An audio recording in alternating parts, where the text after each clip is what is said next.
Ouais, enfin. Papa, faut te couper à la tosolo. Parce que il continue de tirer pionnier entre nous, on est congolais, donc il faudrait maintenant tout vendre, tout cas, tout cela. Oh, Marc est tabou. Oui, tu dis quoi? Non, c'est un Congolais comme moi. Pourquoi on n'a plus besoin? On n'a pas besoin de gens comme lui dans le combat. Il ne nous sert pas. C'est un Congolais, on ne va pas s'entretuer. On va s'entretuer s'il faut pour le Congo. Il n'a qu'à aller voir de l'autre côté Sony. Sentiment la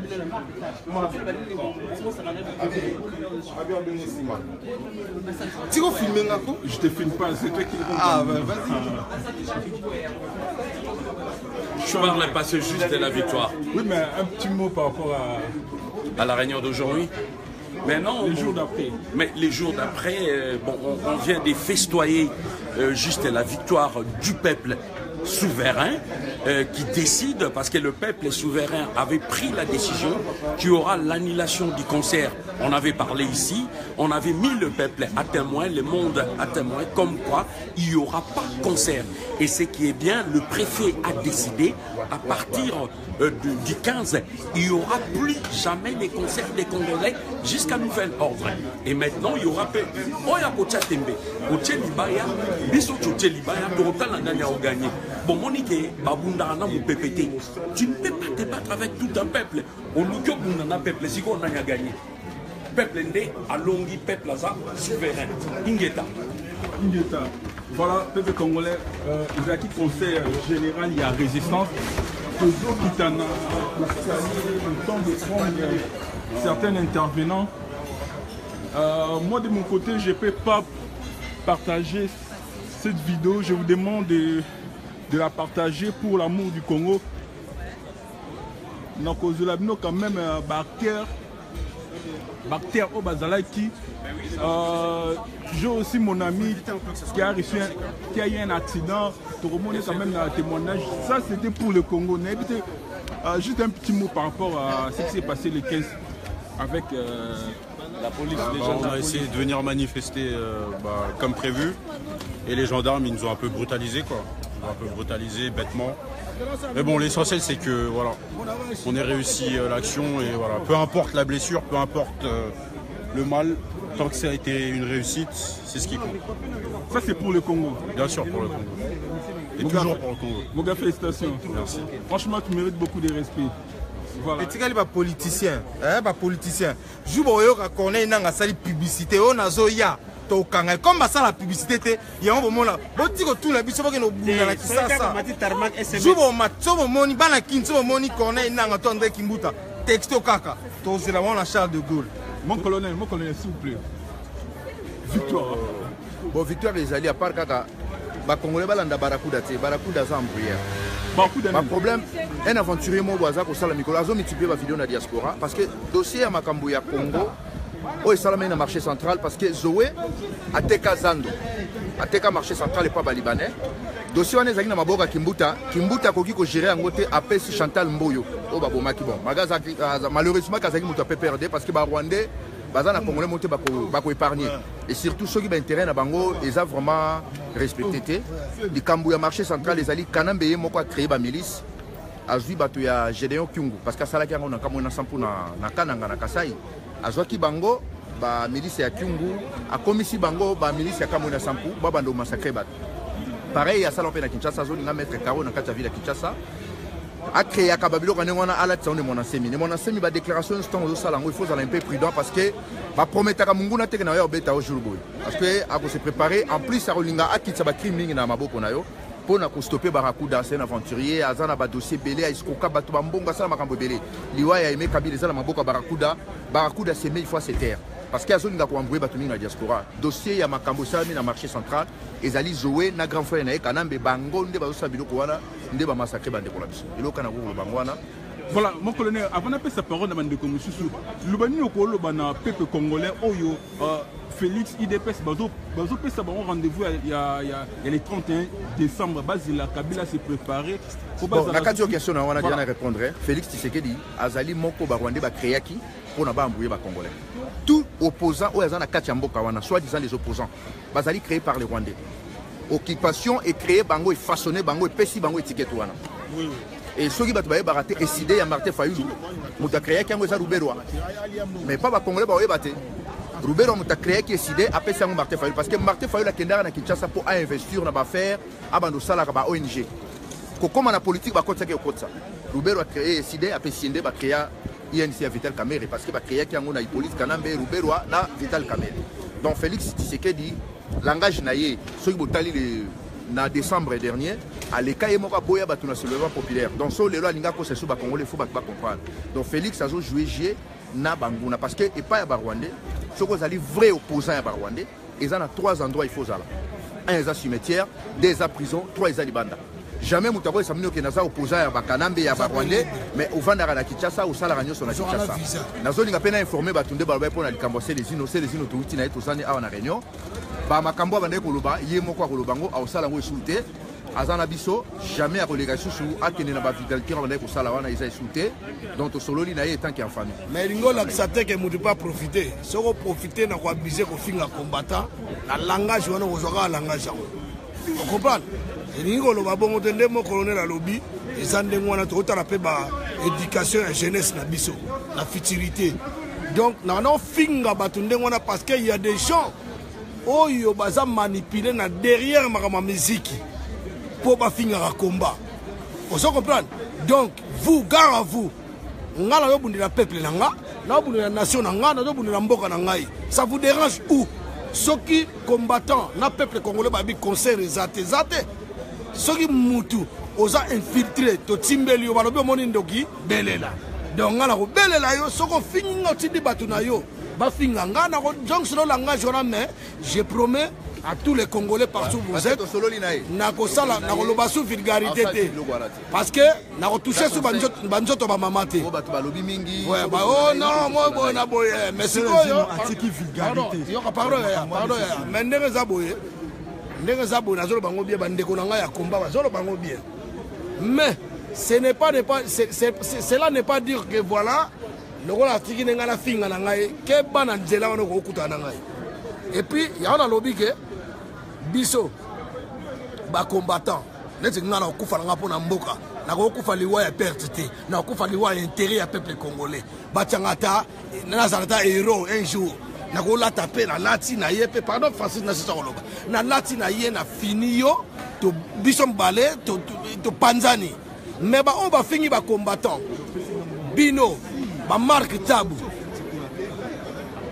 ce qui nani Armandiri Weregemere yo mon pas sous la popole somba avion tambola lukolo yo lisarasu a masebe oya kisimbi lisarasu soki mavambo yo outa mboka village wala mukanda mutakufa ya Suisse toyebi yango ozo mbona apekisinga so bapekisa nga to ngako zwango ya sikoyo mais soit yango bonjour wala comprendre amuturo wala algon paracetamol kota kiosque Coca-Cola na kin kota ville l'avenue du Flambeau Zoba donc toyebi si obongo donc bokeba Félix Wazekwa un message pour les combattants. Félix Wazekwa tu es un con, tu es un bourrique de la première catégorie simple. Quand tu dis que je suis on sait le côté en tant que témoin de Jéhovah, mais quand on a fait héritier à Wakanambe sidatique, il souffre de sida. Donc yo leader à Ranetio, leader Félix Wazekwa fait très attention. Donc Bandeko doit continuer le combat. Et puis Paris a miné, héritier Lukan place à Kotamboula. Batuna on fout à balade. Bazaba peuple congolais tokena bangote. On ne parie pas à Paris Ingeta. Ingeta, voilà un message pour le peuple congolais. Peuple congolais, oh ya wapi. Peuple congolais. Ya diaspora, oh ya Kinshasa. Peuple congolais Kinshasa. Bon, on a souhaité que peuple congolais oh ya Kinshasa. Bon, mon niveau ni tokomi. Bon, mais ça n'a koloba non, bisato vivra du jour au jour. Le lot bokomi comme na que liberté na bino komi na kraka. Au mabwe barrière. Solution zakaka moko. Obstacle na bino ezali Petiwana Hippolyte Kanambe alias Kabila.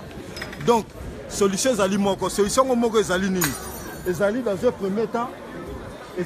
premier temps, ceux qui vont kokana le soulèvement populaire dans un premier temps, ça la désobéissance civique. c'est-à-dire au moins bokomi komela déjà ba nia ya ba farba ba nia ba maya ba nia bokomi komela déjà ba maya ba nia bozaka na ba courant te eloko moko te donc désobéissance civique ngi koloba bo futaka lisusu ba facture te ni ya régie des eaux ni ya EDF non ni ya SNEL bo futaka lisusu facture moko te ba batekaka libanda bo moni ke zandu existaka lisusu te inonsa ye wana ba bomie na zandu donc bo futaka lisusu eloko ba bengi taxe te si Batouana bako se plier, beaucoup que les choses vont avancer. Le corps a besoin de pérer, beaucoup qui ça la soulèvement populaire, ça la désobéissance civique, c'est-à-dire facture moroté, ni électricité, ni maille, bon fout à l'issue sous point barre, taxe moroté, si bakolemba et puis bango moro barokende. Message yandambu et pas il y a Petio Abikonda nani, oh ya qui go défait bateau à l'objet. Petio nani, comme on a bien Kabeya. Yoka beoza moulou bandenge ninyo tala ndenge kasa ezali par terre bandeko no ba komi déplacer na bangola na ba kikwiti yo ozea obeta musique ya na poto mais yo ndenge za wana omoni kindoki oza nango agent ya Kabila ndenge yaki ko doser batu awa to ko prouver yo que non na minute yo ici c'est Paris, on ne parie pas à Paris. Donc musique na ba kulutu na yo tout ba waze wa baeba poto musique na bino abu opia eza ata petit wana politique na mbi akei bokotika la kasu ko beta na poto ate et si les libino na point barre. Voilà, merci Francis Mokonza wa Congo. Ouais, leader wa Congo za wa peuple congolais biso diaspora tout ça déjà musa na biso et comme isko tour na bino la balle est dans votre camp.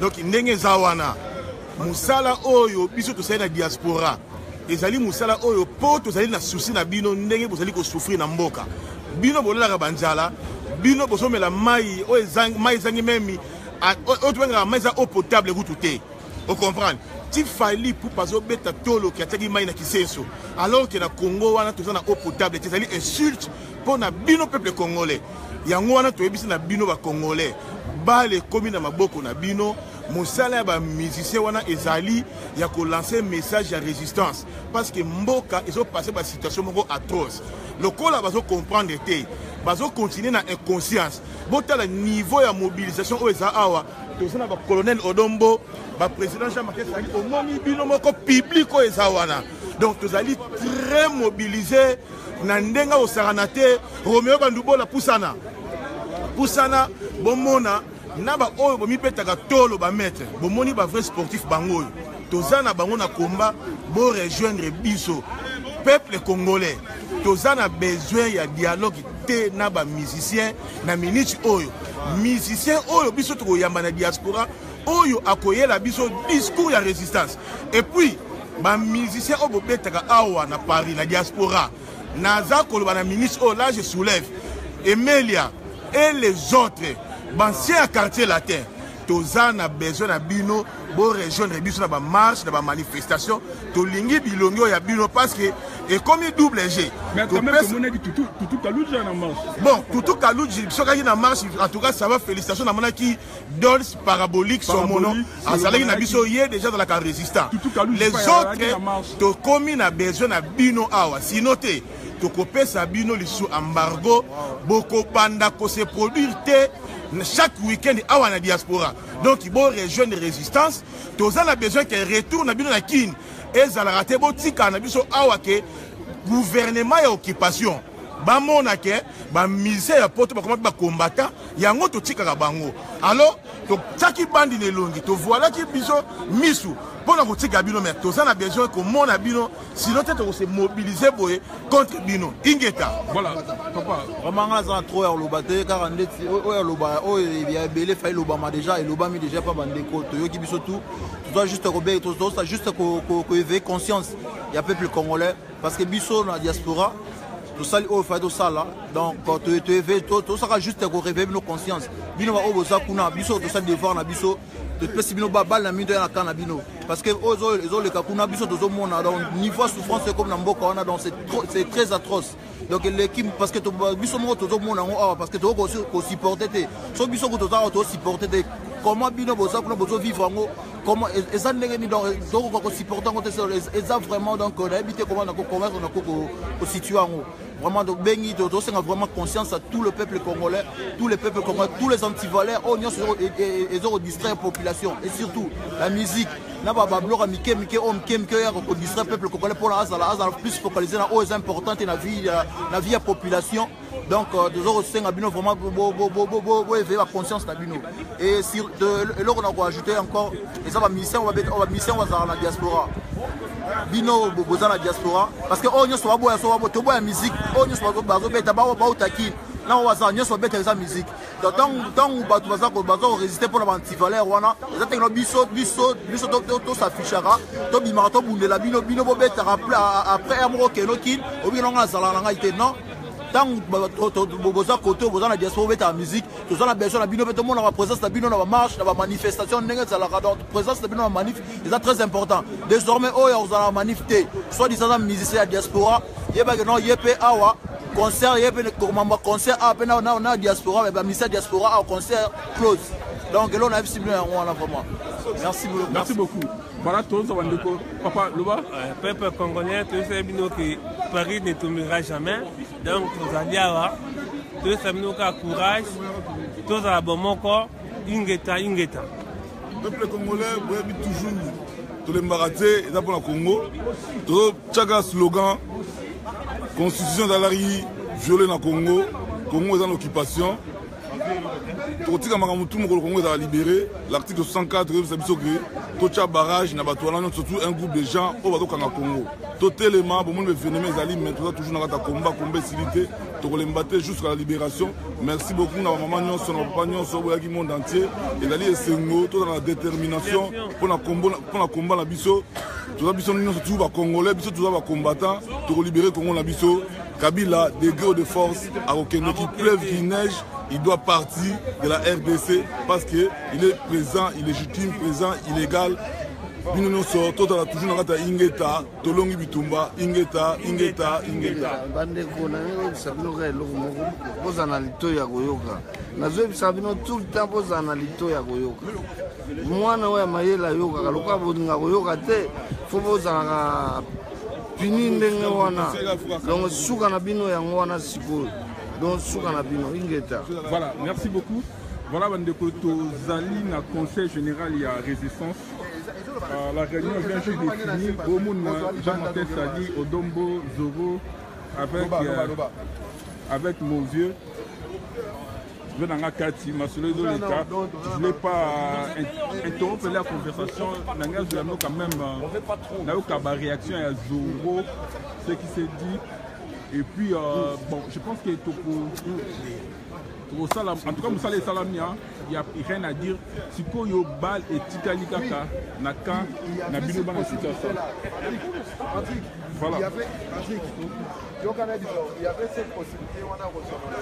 Donc, il y a tellement de discussions sur place. Je vais vous laisser et puis vous-même, vous pouvez poser vos questions et je vais essayer de faire de mon mieux, de répondre à vos préoccupations. Si vous avez une question, ou bien vous reconnaître quelqu'un au côté, voilà, je vais interrompre Maman Blandi. Dans mon Maman Blandi, je vais l'interrompre pour nous quand même. Maman Blandi, pour l'amour du Congo, excusez-moi de vous interrompre. Juste le jour d'après. Les jours d'après, comme vous le voyez, nous sommes ici, donc le lundi, une journée et demie après l'événement.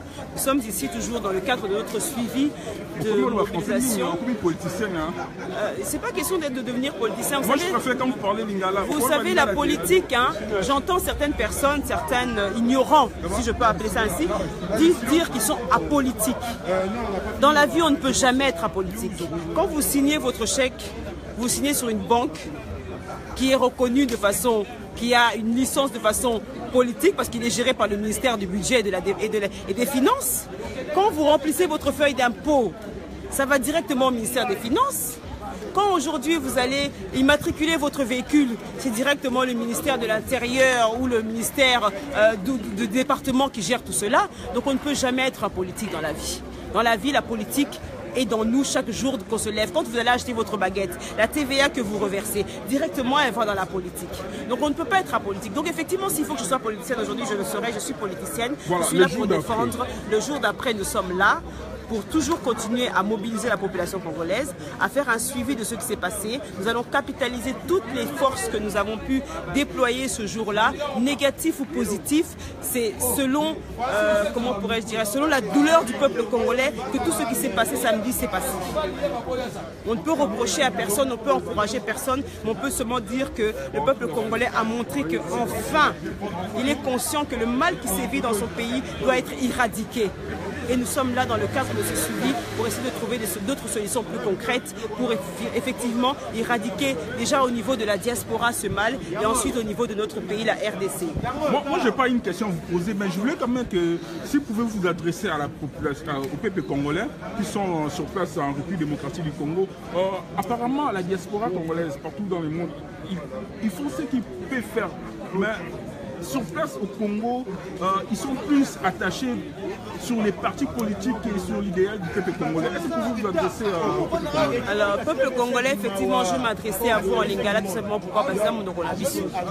Donc, les lois que nous avons balabine le kozali que na kati ya mokili les babotaka na kati ya mokili mobimba pas seulement en RDC les babotaka mutu babotaka ye les razana libuma mama azana no mama mtu kwa sala makasi a protéger mwana protéger zemi wana ti mwana kobima le mais mwana le ya bimi akomi ya potonyo so batata basi bakobima banoko bakobima ba papa leki ba voisin ba camarade batutu bakobima bike mwana oyo akomi ya biso. Alors Congo ndengeza wana eza ya entité mokoté eza ya parti politique mokoté ezali ya biso nyoso koboye bake pona ko sauver Congo il faut que chaque Congolais to s'investir dans likambo wana parti politique eza na idéologie nango eza pe na limite nango toyebaka yango mais peuple congolais soka telemi biso ensemble to na limite te do faut boyebaka yango ke parti politique eza na limite nango parti politique pe eza na ba intérêt na bango personnel eza na kati ya parti pour continuer à exister il faut passer là ba accord moko avec le gouvernement en place mais peuple a na droit ko sala accord na mututé pour peuple azali souverain na mabele na ye alors mabele ya Congo ezo appartenir na biso surtout peuple congolais dobino kuna boza na kati ya mboka boyebaka yango botika bandeko nanga kolanda ba parti politique pole mabumu na biso mabumu na bino ekotaka nzala bobela parti politique esungaka te l'air passe yaka na ndako maladie to eloko bobela parti politique yaka te l'air école ekisengaka ke minerval po bana batanga botala parti politique yaka te l'air ekoma likamba mawa ko kunda botala parti politique yaka te batu bayaka eza biso bandeko na bino oyo to sungaka bino à travers diaspora oyo tindela bino moi mike to zwaka po to zona biso pe ba millionnaire na kati ya diaspora et moi mike to tindaka wana ya onde sungaka bino alors na bandi so to le binzamba ça existaka do faut botala nanu biso nanu bato to sungaka bino na mukio to zalaka nango avant botala ba parti politique o basala ba intérêt na bango pe ba limite na bango.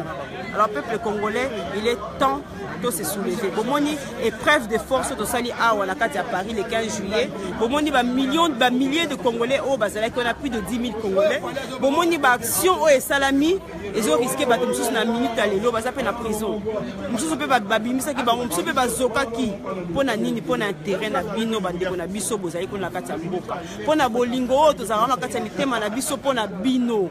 Alors bino pe kuna bolakisa biso bolingo wana poto wana posa to rejoindre bino na kati ya mboka po mboka na biso supamba to sala eloko moko ya makasi Congo ezonga na makasi pe na kimia o ezalaka na temps passé.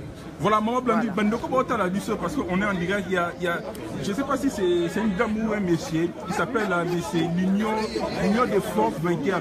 Je me demande une question bonne pour la diaspora. Qui sera votre candidat? Ngaïne Nazali Boé, je représente le RCK, les résistants combattants du Congo. J'en suis la secrétaire générale, mais nous avons un président Jean-Martin Sali. Pour nous, notre candidat, c'est Jean-Martin Sali. Mais aujourd'hui, au niveau de la diaspora, nous avons plusieurs leaders d'opinion. Mais tous n'iront pas au pouvoir, nous le savons très bien. Comment cela s'organise? C'est tout simplement une histoire de bon sens. C'est aussi une histoire de pacte.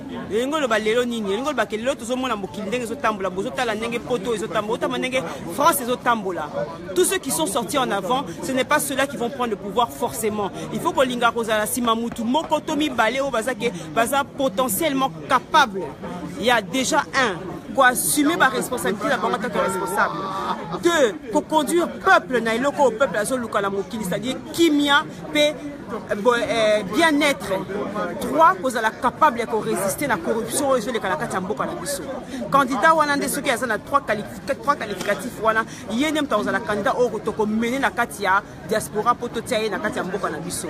Mais congolais tobosana te ezali kambo ya kowelisa leadership te ezali ya kotala bacapacité ya mutu na mutu ngamo lelo nde naza boye nakoza mpe candidat. Mais ce n'est pas ce qui est le plus important. Le plus important ezali koyeba celui qui est dans le droit chemin, celui qui est constant na ebundeli na ye, celui qui est constant la vérité, il y a personnalité na ye, et celui surtout qui tient tête dure et ferme contre l'occupation. Voilà, merci beaucoup maman. Merci beaucoup maman. Est-ce que j'ai dit na minute à ça vide 3 sacs à badi.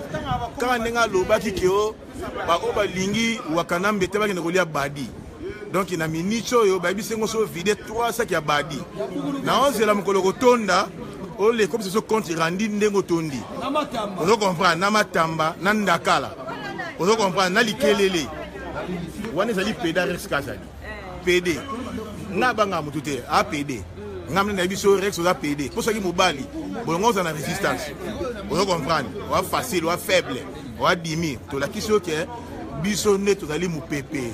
Omoni wakanambe. Obundaki na mu pepe. Au vivre en haut. Voilà, merci beaucoup. Merci beaucoup, papa. Mobilisation fort. Merci beaucoup.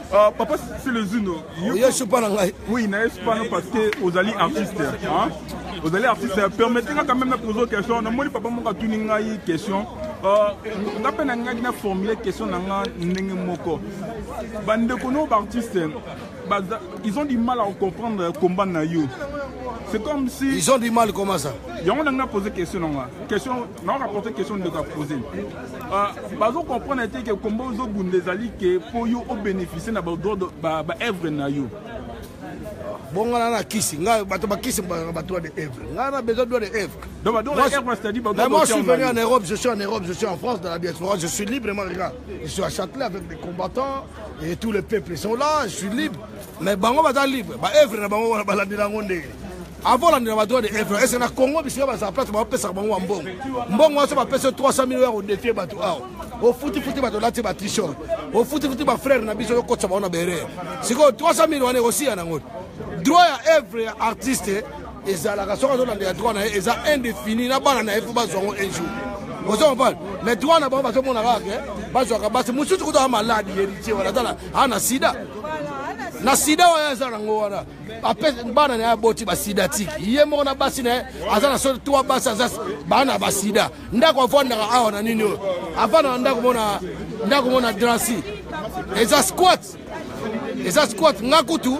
Problème nangeza nazo bunda po na mboko na ngana peuple na ngai mais projet naza nango soki lelo mboko na biso Congo ekomi bien bakozwa avion bakobanda banda na kofi ti na se à moins que muto changer to koti na avion to kei na ke betsa bango na Zanzibar bien à île de Gomor soki wapi comme ça to koma na mer na bwaki bango comme ça bato mabe balongo na Congo ba traître donc na combat na nga ezali nazo menacer bango pona inconscience na bango ozo comprendre ba dénoncer nini pourquoi ba koza net Youssou Ndour pourquoi ba koza net Alpha Blondy Radex Supreme a dénoncer kuna ba bomaya mususu soki nani comme nani a fait conscience bogis mon père ma comme na biso a comment on va parce que là on a mon que er mo ba on no to go dénoncer te kuna na bia zone ti mutune ti fali wana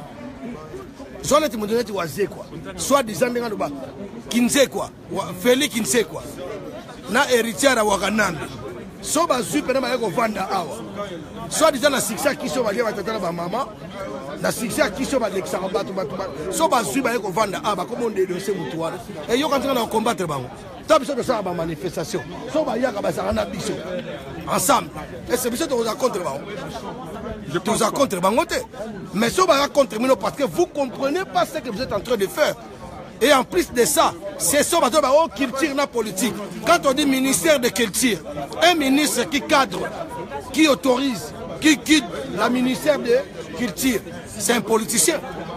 Donc arrêtez de dire que culture la musique boza ba musicien politico ba musicien so bota bokena ko zo mbongo wana papa neti yono oza boye ndeko na ngai bakobenga yo to ya filmer bango bazwa mboko na couche. Donc on n'a pas 3 ans, on n'est pas des gamins. Donc que ça soit beaucoup bêta depuis circulation, interdiction et circulation dans zone interdite.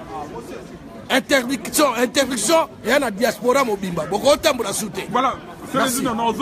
Merci Zongela. On a quand même Francis, M. Bondombe, après on a papa et prof Martin. Francis, le bando bengabino va combattant. Aujourd'hui la presse, quand on lit la presse internationale, même au bando ridiculisé, avant vous appelez des combattants, aujourd'hui on vous appelle les opposants des Kabila. Objectif Nabiso Ezaïki Yangwana quoi. Notre objectif Yangwana de faire parler de nous, pas comme des opposants mais comme des résistants au pouvoir de Kabila. Donc on a atteint notre objectif. Siko Toro Keneko atteindre le but Nabiso. Bato ba finga ki biso ba zombatan. Bato ba finga biso ba kombatufi. O to sala kate. O to za ba voyou. Ngaye nandimina na batebele ba otala ba ebinga. Oui, naza kombatufi. Oui, naza zombatan. Oui, naza voyou. Voyou wana BFM TV Lobeliango. Voyou wana Le Parisien Lobiango. Voyou wana France 24 à Lobiango. Voyou wana Bolloré à Yébie. Voyou wana Cocatrix à Yébie. Voyou wana Akenagi na préfecture. Ba solo la qui na préfet. Surtout ça va voyou. Préfère yoka bisoté. Alinga chabiso na bolo quoi dans la prison de la santé na 14e arrondissement. To yebise bango que mboka o yana ba kolo nango. Mboko ezana ba konti nango. On parie pas à Paris, on l'avait dit, to yebisa bino. La minute tozoloba même Fali concerne, il a été éjecté d'un festival qui devait participer en Belgique. Il a été éjecté. Donc, Makamwa concert, et s'il Batiko Banabiso que tu as combattu en musique. Pas du tout. Est-ce que politicien Nini on a Paris à cause de un meeting? Bata rassemblement, mais qu'il y a un meeting. Monaki. Baya na bango ceux qui bakota ba studio ba sa ba course na bango ba rotala ba bana na bango mais on ba osala meeting awa eza Corneille nanga ayat Corneille nanga ba Corneille nanga yaki atomona kiete mais parce que yaki ne ba rendez-vous tomona kiete est-ce que Corneille nanga tonga so avion à sa publicité ba bamion na Château Rouge na matongete na Tottenham que Corneille nanga ya donc bino bato ba lo bana na bino peut to kanga bino je le dis rarement. Mais Ingeta, mes frères, Ingeta, mes soeurs, le combat continue. Interdiction de continuer. Toujours Ingeta, de François Lobby, nous sommes toujours dans la Ingeta. Voilà, merci beaucoup, Bandeko. Il y a des artistes. Les artistes, au nom du peuple congolais, ils sont en train de dialoguer. Ce sont vraiment des artistes. En tout cas, et ça n'a pas bien tombé sur les artistes, surtout Zoroblel. Bonjour, excusez-moi. Depuis les 15 de mon année, la réunion générale aux Bengami, d'abord, on peut s'habituer compte rendu général d'une manière générale, surtout dans les dépôts, je citerai pas les noms quand même, compte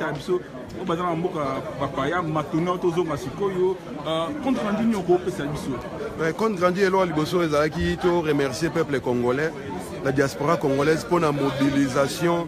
Il y a samedi au Salaki. Donc, récit, tout le monde récit, ils ont victoire, il y a peuple congolais.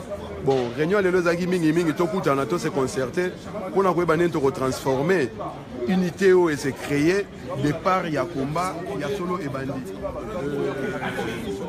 na masolo peto soleil mingi azaki poto ba kaya bande on a biso oyo ba qui interpellé parce qu'il faut le bagage manifestation qui pacifique mais il y a eu des provocations au niveau à Mbila où ça là que ba massa so ba réagir ça qui tu es bandé ni to sala poto bim ça ba on a situation d'ailleurs nazo lancer appel na ba ndekonyo so bazota la biso bosalisa biso pona tozana mambo ba avocat ba démarche belé to sala et au senga mbongo ikole koya ba opesa no ba compte na ba numéro boko benga so pe webi combattant mo bosola na bien benga e préciser pourquoi ça ko contribuer et puis mbongo ne koya otini maloba poto yeba tozana besoin mbongo ezali makambo ya ba congolais za makambo ya ba combattant ya mambo ba résistante ya makambo ya Zoro Bilel za makambo ya John Poutela te ya Martin Salite ya nanité mais ça makambo ya ba congolais donc nous voulons que tout le congolais puisse participer à la libération du Congo yangwana même ozo mona tozo telemela bande ko na biso ba leader d'opinion l'élite congolaise ba artistes congolais tozo telemela parce que ils ont un devoir patriotique à véhiculer la vérité au peuple au moins une victoire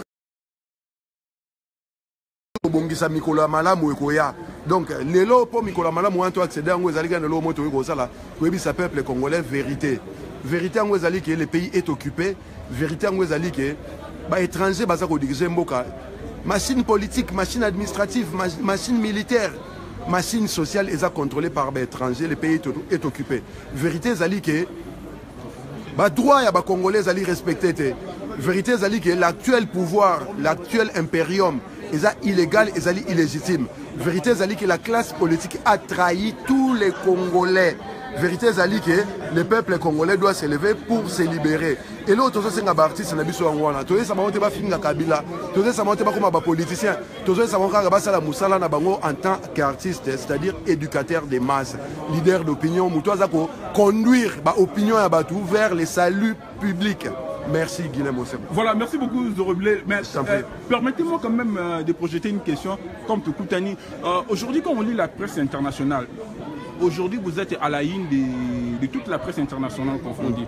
Hier, on vous traitait, on vous appelait le combattant fille, le combattant, les casseurs. Aujourd'hui, la presse internationale vous appelle les opposants de Joseph Kabila. Yokutu, t'as sué, t'as mangé tous les insultes du monde entier. Aujourd'hui, on vous reconnaît en vous les opposants de Kabila. Recensement des années. Oh, ngai pona ngai, je lis à haute voix. Au monde presse internationale, ceux qui s'intéressent à Bisso, parce qu'ils ont suivi notre évolution et notre discours, qu'est-ce qu'il était. Mais le problème est où Bandeko Bofinga Rabiso va combattant, va combattre, va combattre Diamba, ou Bofinga Maman, Nabiso va papa, la soie de Bofinga, Nana Lobaka. Nyonso Boko qualifié pour na Congo, na Kondima Yango. Objectif Tanga Mongo pour libérer Congo, couper sa Congolais, éveil. Il y a conscience, éveil spirituel, éveil physique. Donc, ceux qui prennent la moussa dans la zagosa, j'accepte volontiers. Mais bon, presque opposant. La vérité est que la vraie opposition contre le régime de Kabila se trouve dans la diaspora. Mais nous sommes des résistants. Parce que lorsqu'on nous appelle des opposants, c'est-à-dire nous acceptons les systèmes en place au Congo. Système Ouezali défini par l'occupation. D'où nous allons faire des demandes de droits de réponse pour préciser. Presque tant que l'article Nabino, il y a toujours une forme de manipulation. Tant que vous agressez Nabino, une guerre ethnique. Ça devient une guerre entre vous, alors que les troupes Mongo Libanda et côté Libino. Ça s'appelle de la manipulation. C'est à nous maintenant de faire cette pédagogie-là. La communauté internationale, la presse internationale, parce que maintenant ils s'intéressent à nous, parce qu'ils ont vu notre capacité de nuisance. L'article, on a commis le biso en côté parce que ton autre la pacifiquement. Commis le biso parce que Monique samedi, Paris est qui pente en rouge. Il y a un moment où on a commis l'article là. Voilà, on a koloba. Bon continuer au finga.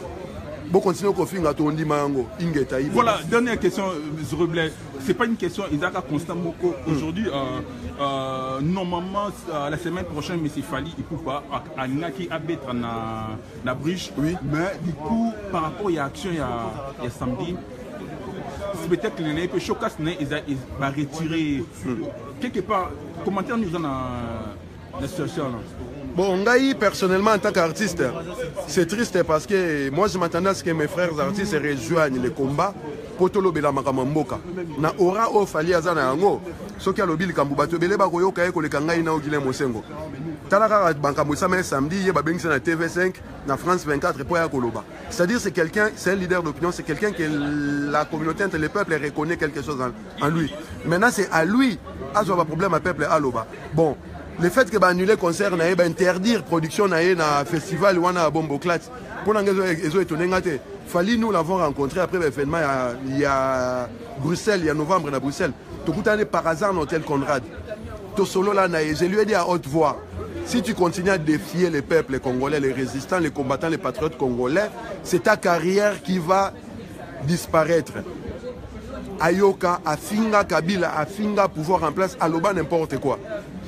C'est à toi maintenant de prendre tes responsabilités parce que vous êtes artiste. Ayokate, une semaine après, tout le monde est à Libaya, Nasigal. Nous avons refait la même démarche pour l'appeler, pour le dissuader, c'est annuler le concert Wana. Ayokate, alors il y a un grand prêtre à Solakana, Nzambe, Bisoboete, Bonabo. Tu sais, tu n'as pas affaire à nous, tu as affaire au peuple congolais. Ayokate, Lelo, Bakomi Kolanda est partout à Rokende. Manifestation, c'est la même samedi, renseignements généraux et l'Union européenne, ils ont vu de leurs propres yeux qu'est-ce qui s'est passé dans Paris. Il y a eu plus de 15 000 Congolais mobilisés dans Paris et qui étaient prêts à en découdre na héritier Watanabe dans le groupe. Donc, image Wana, Mboka Monte Bolingue se reproduit par la bon. Ce qui équivaut à dire qu'en Europe occidentale, il fallait en nulle part à Kobeta. Maintenant, il doit faire amende honorable. À Kiti Samapeka. À Longola Orgueil nae et ça ba musicien nyonso merci mon colonel ba musicien nyonso ba Longola Orgueil wana bazana ngo ba rejoindre combat ya résistance ba rejoindre combat ya peuple congolais oser la libération parce que place da bango eza bango baza bana mikie ils peuvent faire une carrière encore ya munene mais tant que biso tozala wana et que bazana discours moko ya collaboration ba betaka na kingakati na ba Rwanda na ba Burundi ne kofia betaka mais awa ba beta soute et pour finir Falia Ebake, il a dit qu'il a cloué, il a collé un procès au préfet de Paris. Bissoto s'est porté partie civile pour témoigner contre lui. Nous, les associations de combattants de résistants, nous viendrons témoigner contre lui par rapport, il y a témoignage, il y a procès à ça qu'on a tenté contre le préfet à Paris. Donc, ce cas-là, moi, il y a Yokaka, Abouka Mapekami qui dit ça, Atala Sima, Azonga Moto. Mengu. Merci Guilherme Ossem. Merci M. Roblé. Artiste, juste impressionnant, bien sûr on sent vraiment une différence entre vous qui venez de l'Académie de Beaux-Arts, même artiste, né artiste, on va le dire comme ça. Impressionné les amis, oh, tu as bon artiste. Mais non, Bitumbao eza pona total mutute. Yeni na eza bango ni na bango ezali ke donc ba ota la poche na bango. Eza ba ota la poche na bango biso to bunda pona batu nyonso na bango pe to bundela pe bango. Baza ba droite na ki ndenge zana ba disque na bango. Ba osala banzembo ba osala makambo. Ba na droite biso tozo bundela Congo et Koma talaka ba saoudien ba kana pétrole à pamba. Mais comment il vit tapis rouge mais nous donc tokundana mukini mobimba ndenge tozali tokundana mukini mobimba kabila batie wana yende mutu comme pio moko mais tokundana mukini mobimba donc talaka ngana obenga nete za extermination des Congolais au bazoboma mais bino bozobina est-ce que nanda kuna yo vraiment donc na chambre yo kuna a matanga kuna bozobina il y a pas de sens donc on remercie Soussou tout peuple congolais au Bayaki. Donc il faut vraiment continuer le combat et citer les Aga pour les musiciens, mais avec tout le monde qui sont en train d'accompagner cette sanguinaire. Donc il faut vraiment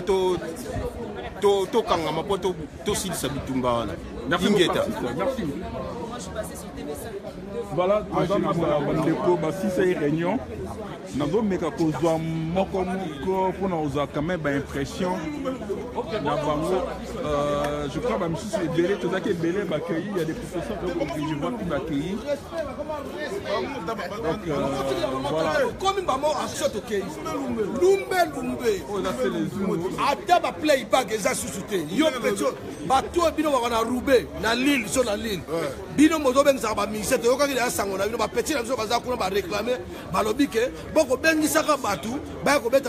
Pas de playback.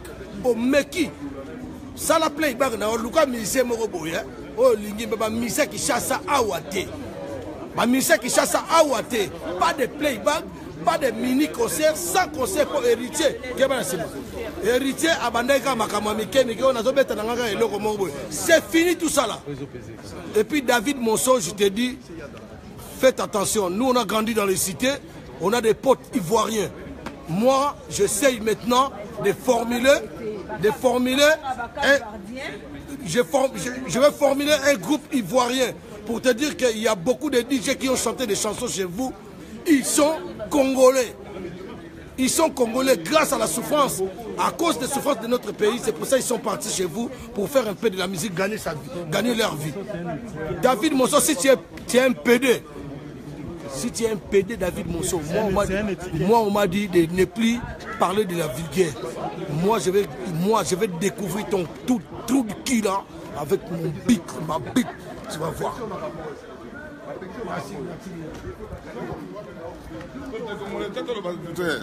Peuple congolais n'est toujours. Le combat est toujours, le combat est là. Le combat est silité, le combat est toujours. Toujours, Kabila dans la quête, constitution d'aller violer, article 5 de la constitution, peut-être souveraineté, peuple congolais, nous avons le droit de manifester, nous avons le droit d'empêcher, parce que tous ces gens-là, Fali, tous ces gens-là, ils chantent des piliers de Kabila. Si Fali chante par exemple Kimbuta, Kimbuta c'est un pilier du PPRD, c'est un pilier qui soutient Kabila, mais lui aussi, quand il chante des musiques comme ça, plein de gars du gouvernement de Kabila, il est là pour chanter pour eux. Ils soutiennent le gouvernement de Kabila. C'est pour cela que nous disons à tous les musiciens, vous avez l'interdiction formelle de faire des concerts là où il y a des peuples congolais, là où il y a des combattants, parce que nous ne sommes pas d'accord avec votre manière de faire la musique ici en France. Yo petit, yo héritier, yo.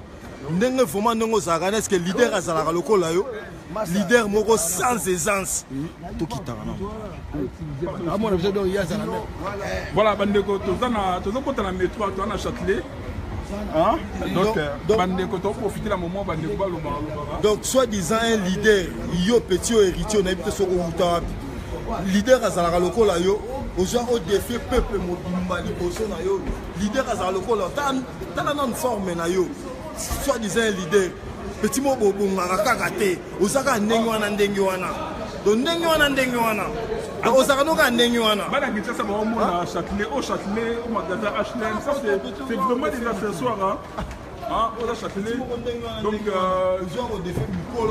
des fois tant bozo le baké ba combattre ba jaloux na bino on s'étonne comment est-ce que petit moko bo sans aisance ozaka ndenge wana obongaka na yo te ozaka ndenge wana donc vous avez là le chèque qui a soit disant ba leader na bino be ba na kini bino ba koyoka musique wana ya Congo wana ya ba personne ba bête ya musique est-ce que vraiment il faut zaka un aliéné un abruti koyoka ba musique wana ya ba congolais na ndako na yo il faut zala zoba mutu moko bo penako ba loka yo faut na mutu moko ba loka koyoka ba musique ya congolais.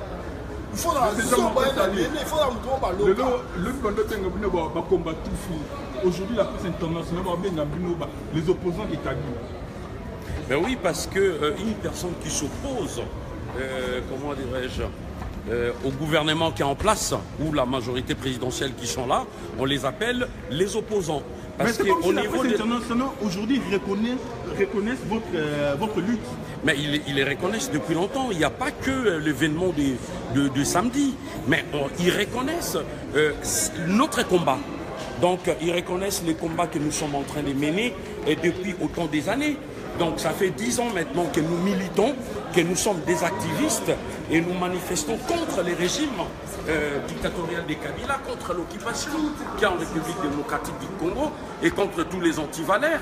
Et surtout que nous combattons aussi les accompagnateurs du pouvoir d'occupation qui sont le musicien, les artistes et musiciens. Et il y a aussi le faux pasteur, souvent qui sont en train d'endormir le peuple. Et c'est pour ça que nous sommes levés pour essayer de continuer de lutter de cette façon, quoi. Et aujourd'hui, la réunion s'est bien passée. Et la lutte continue. Bon, on va passer après, je vais revenir vers vous, monsieur Chamba. Ok, il n'y a pas de quoi. Donc, Kinshasa, on a la poteau. Dans la poteau, donc, tous les cabissonniers en tout, dans la métro. Oh, il y a eu les gens en direct. Hein.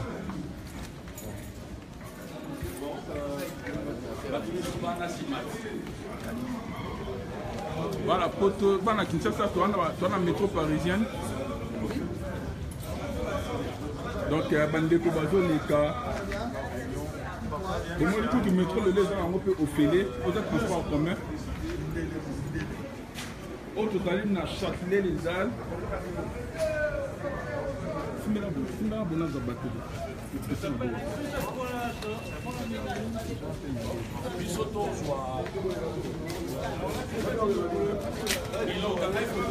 La caméra est déjà.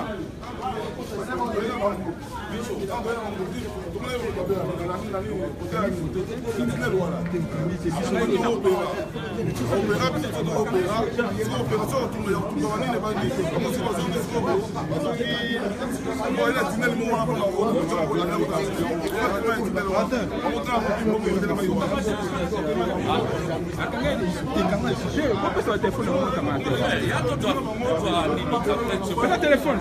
Nous avons en direct. Voilà la théâtre.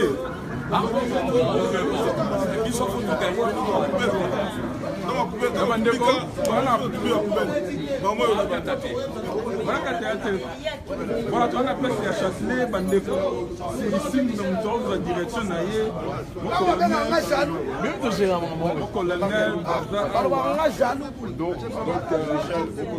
Voilà, c'est le moment pour préparer.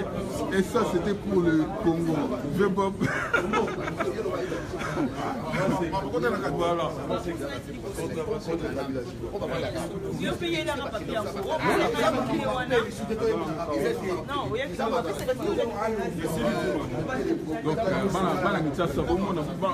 Donc, en fait, il n'y a vraiment rien de spécial. Hein. Il a pris son temps. Il y a en fait, c'est vraiment ce qu'on veut faire à Kinshasa. Parce que vous vous rendez compte de tout ce qui est...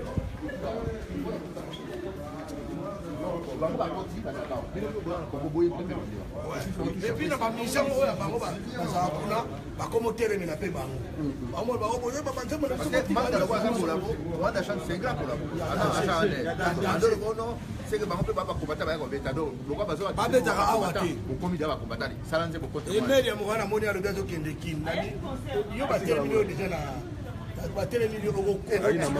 bon, comme ça on gagne le temps. Bon, Aïko. Voilà, Panzani. Bon, tout ça, on doit continuer, Gaga. À très bientôt. Ouais, on doit aller à Châtelet. Bon, on est pas là, qui n'est pas à Châtelet. Place vraiment sur le Fanda. Il y a un autre qui est petit, on a table, on a battu, on a fallu, interdiction formelle. bakotika la kopeta musique awana otote totelemeli bango bino mpe bamisien oyo babeta bawenge soki nini awa boya mpe na interdiction tokomi miko soki tozwi bino boyebake bolapa mpe bakobeta so baconcert te peuple congolais atelemi na makambo wana ingeta ingeta. Toi qui t'as garde du Nord. Ok. Voilà. Merci beaucoup, Nabandeko, au Talibiso. Merci beaucoup.